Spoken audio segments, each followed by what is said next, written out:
I wish every mom knew that you don't have to stay stuck in survival mode. You don't have to be unhappy. You don't have to hate motherhood. It actually can be something that's really enjoyable, easeful. It's teaching you, it's growing you. Doesn't mean that there aren't hard moments, but there's a lot more ease in your day to day. And if you're listening to this and you're like, there's no way possible, I want you to know there is. I was you. I was in the thick of two under two. I had mom rage. I was yelling. I was angry. I pretty much hated the entire world. I blamed everything on my kids or on the lack of help that I had. I had no accountability for myself.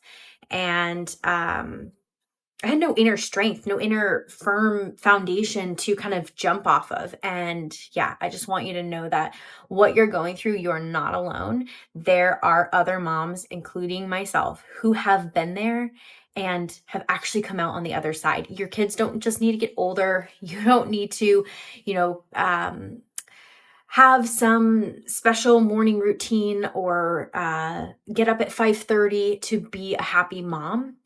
It is so much simpler than that. So today I'm going to go through, let's see, how many things do I have here? I have 6 things that I've done to get out of survival mode. For context, I am, let's see, it's been 2 years since I began my healing journey. And during that time, I was miserable. I was very unhappy. I believed that my kids were the problem. I believed that I needed them to get older. I needed them to sleep through the night, you name it. And looking back, let me look at my notes here. The first thing when I was thinking about this morning, like, what did I do? How did I get unstuck? The first thing was reconnecting to my body. This is actually what I teach through my 7-day reset and awaken. We reconnect to your body through a calming sequence. I do have a free version here on YouTube. That was for my summer challenge. You can watch that. I'll link it below. But you get journaling prompts and really a guide to help you to move forward so you can begin finding your inner calm. The second way that you can begin doing this is through like somatics. I feel like this is maybe even a little bit more advanced because when I was in the thick of it, I couldn't think about sitting still or connecting to my body for more than like 10 seconds. It was a real challenge. And so that's why I intentionally created that 3-minute calming sequence, because I really wanted to help you to see that you don't need to do much. I just had a mom in my Calm Mama Blueprint take my Awaken. And she was amazed that just with 3 minutes a day, literally 3 minutes, she didn't even journal with it, she felt exponentially more calm and more patient. And it truly is amazing what our body is asking of us. And if we just give it just a little bit, I mean, literally a little bit, we can have so much more capacity. I should have said this already. I'm getting ready at the same time because I need to run errands. And I also used to be a hairdresser and a makeup artist. And this is kind of like the time that I think. So I thought I would record during this time. So yeah, first big thing is going to be reconnecting to your body. And this is a process. It's not something that you're just going to do, in 1 day or in 7 days. You're not just going to be all of a sudden reconnected to your entire body. This is kind of like, I think about it in layers, like an onion. You're constantly reconnecting and learning and discovering new parts of yourself. In the Calm Mama Blueprint, the very first module is all about reconnection to self, because we need that. We need to know ourselves in order to parent our children. That's what I'm super passionate about, is showing parents that we cannot parent. 1, when we're on E. 2, we can't model the people that we want our children to be when we aren't getting our needs met, which is something I'm going to talk about in a minute. Okay, number 2 is having a daily quiet time. And I'm going to preface this by saying, I know so many moms are going to say, I don't have time for that, or my kids don't do that, or I need to do something during nap time. I was you. I was you. So I get it. This was actually my fight-flight response, trying to keep me safe, to get things done around the house while my kids were sleeping and keep things moving. And if I could go back and tell myself, the mom that was stuck in mom rage, constantly yelling at her kids, very unhappy, if you just take 3 minutes in the morning or 3 minutes while they're taking a nap, or even just I don't love shows, but I'm going to say even put them on a show if you need to get yourself unstuck, to give yourself that 3 minutes. I mean, literally we're talking about 3 minutes here. That's why I created, Awaken, to calm yourself in just so tiny 3 minutes. We all have 3 minutes to give ourselves. And so if I understood that having this just moment, this just quiet would help me to let go and to recalibrate and reset myself, I think I would have done it all the time. I know I would have done it all the time. I was desperate for anything to make me feel better. But I think that it's important that we really pay attention to what we're needing, which again, we're going to get to in a minute, but one of those needs being quiet. And maybe your child does a quiet time. So maybe you have this already built in and you're just going to take and set aside a little bit more time for yourself. Or maybe you are going to look at ways to carve this out. I also have a bit of quiet time in the morning while my kids are playing. Currently, right now, as you can see, they're playing with their Tony box and they're reading books while I get ready. And this is our morning rhythm. Now, granted, my kids are 3 and 5 now. So when they were younger, this looked something like my baby laying next to me while I'm getting ready, giving them some tummy time or, whatever. And really just being closer in proximity, maybe not alone. Often my kids are playing outside while I'm working or doing different things. And so my kids are almost always around, and it's very rare that you will not see them here. So I'm trying to give you a big picture here that you can create small moments of quiet time, which is actually leads me to number 3, which is finding micro moments for yourself and acknowledging those moments. So you're going to acknowledge the moment and you're going to say something like, let me get my words here exactly how I said it. This is for me, or this time is for me. So I found in the really hard season of my life, if I could set aside 10 seconds, maybe 30 seconds to actually have for myself, and I acknowledged it, I actually felt better about myself.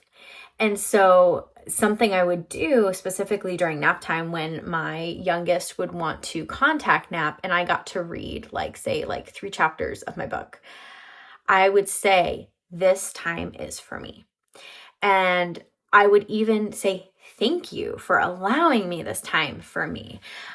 So it's just being really intentional about the words that you're saying to yourself, kind of catching yourself. In week 2 of the Calm Mama Blueprint, we go through what triggers you, and we actually talk about our mind and the thoughts and noticing our thoughts and how powerful our thoughts are. And so, it's not like I used to hate I am statements, and it's not that, it's rather acknowledging what is true and what is real, because sometimes that gets lost in the midst of chaos and craziness.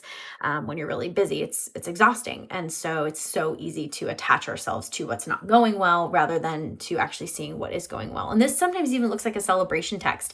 I used to text my husband and say, hey, I got to spend 10 minutes outside drinking my coffee while the kids played, and even though, and I say 10 minutes, there were times where I would text my husband and say, I had a whole 30 seconds to sip on my coffee, and it felt so good. It was so amazing. And so, yeah, I think that remembering here, it's not about this long amount of time. It's not about hours or even 10 minutes, depending on your stage of life. Just acknowledging any time that you get to yourself and maybe celebrating it with somebody. That's why I also, in my new podcast, my members only podcast called Unscripted, I have included a village, because we need to celebrate these things. We need to have support. And typically we used to have that through a village, which we don't have anymore. Typically our friends aren't people that we're sharing these things with, and they need to be. So if you have that kind of friend, share it with your friend. But if you don't, maybe something like Unscripted with the village would be really helpful for you to be able to connect with other moms who are like-minded, who are cycle breakers, who want to become the moms that they've always wanted to be.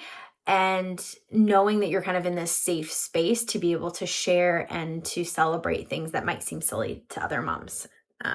Okay, number 4. Number 4 is going to be eating within 30 minutes of waking. And so I'm looking at my notes here because I have a quote from an article by Dr. Ray Peat, and this is where I found this from. So after eating breakfast, the cortisol and adrenaline, if it stayed high despite the increase in cortisol, will start returning to normal lower levels as blood sugar is sustained by food instead of by the stress hormone. I had heard for years, like probably 3 years, I was doing a pro-metabolic diet. I was following Corey Malloy, and I knew that I needed to eat within 30 minutes of waking. But it's something that was so challenging. I never really had things prepped or ready. So by the time I was getting up, it was not good. And then my kids were miserable. They were horrible morning kids. So it was really hard for me to actually do this every single morning. Okay, I don't know if I can do this part while I'm on here. I think my kids are going to come in too. I'm right here. What's up? See, I told you my kids were here, in case you didn't believe me. Anyway, I am going to say this. Try it. Don't knock it till you try it. It's something that has completely changed. I can't see anything I'm doing right now without my glasses on, and I'm not close enough to the mirror. So hopefully that looks okay. Yeah, I wish that I had stuck with it sooner because it has been a game changer for me. If you struggle with anger, with rage, with irritability, this changed everything for my whole day, not just the morning. And so if I could go back and tell myself something, especially breastfeeding, I was starving in the morning. I needed to eat. I needed protein-rich breakfast. I needed to prep this for myself so that I could have a good day. So it's a very small, simple little thing, but having a protein-rich, balanced breakfast, you can look more into Corey Malloy's stuff if you're interested in what that looks like.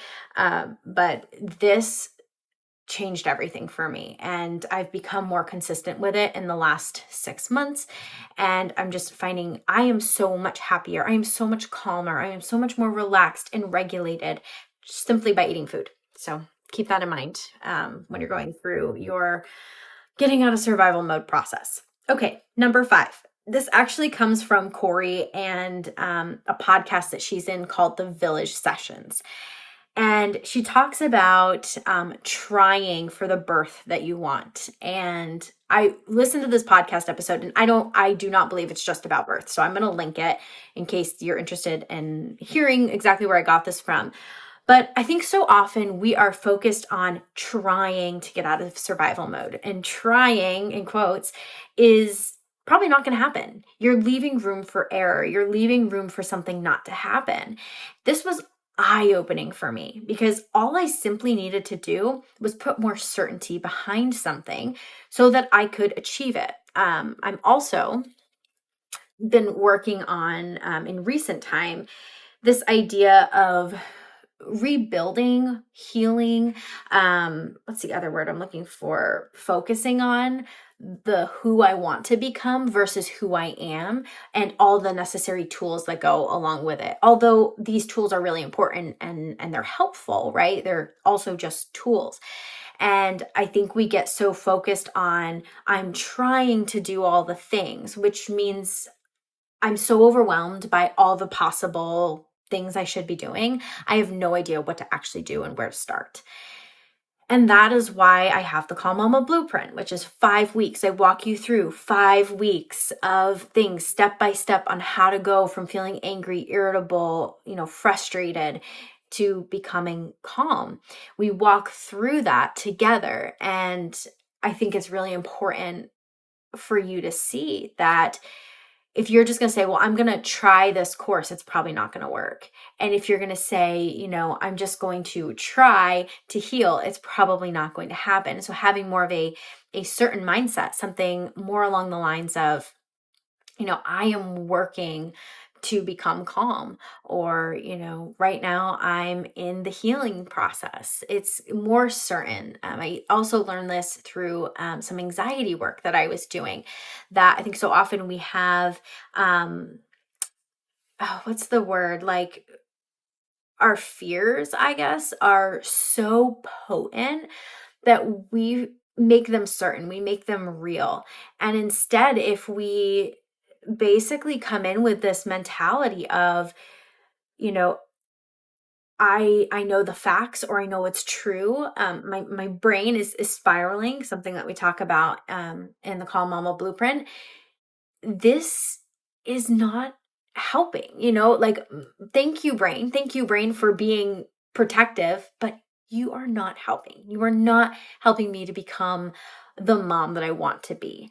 And that's been huge and powerful for me. So, this idea of trying and letting go of the potential failure that could come of it opens you up exponentially. It's opened me up exponentially. It's opened the moms up in my practice exponentially, just simply by changing verbiage and wording. Verbiage from, another one we go into in the Calm Mama Blueprint is shame versus guilt. And this is kind of the same way. Is shame is I am bad, right? And guilt is I did something bad. And just shifting the way we're thinking or we're saying something changes how we feel. It changes our physiology. And so we need to work towards that. So let's let go of this I'm trying to heal, and let's just go into this mentality of I am healing. I'm in the process of healing. It's much more certain. Okay, number 6, the last one, which I've been hinting towards, is focusing on your needs. Every single mom has needs. Every single human has needs. I first learned this in nonviolent communication.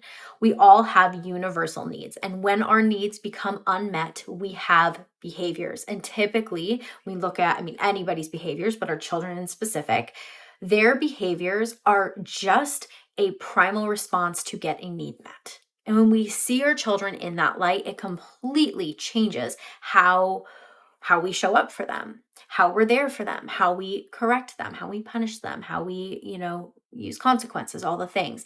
And so here, the first step is just noticing our own needs. And we need to focus and we need to focus on our own needs before we can even see the needs of our children. We need to become literate of our feelings and our needs to be able to do that. Now, if you're like, I want to know more about this, because needs aren't our basic needs. I know that this is becoming more mainstream, or it's becoming, I think, better understood.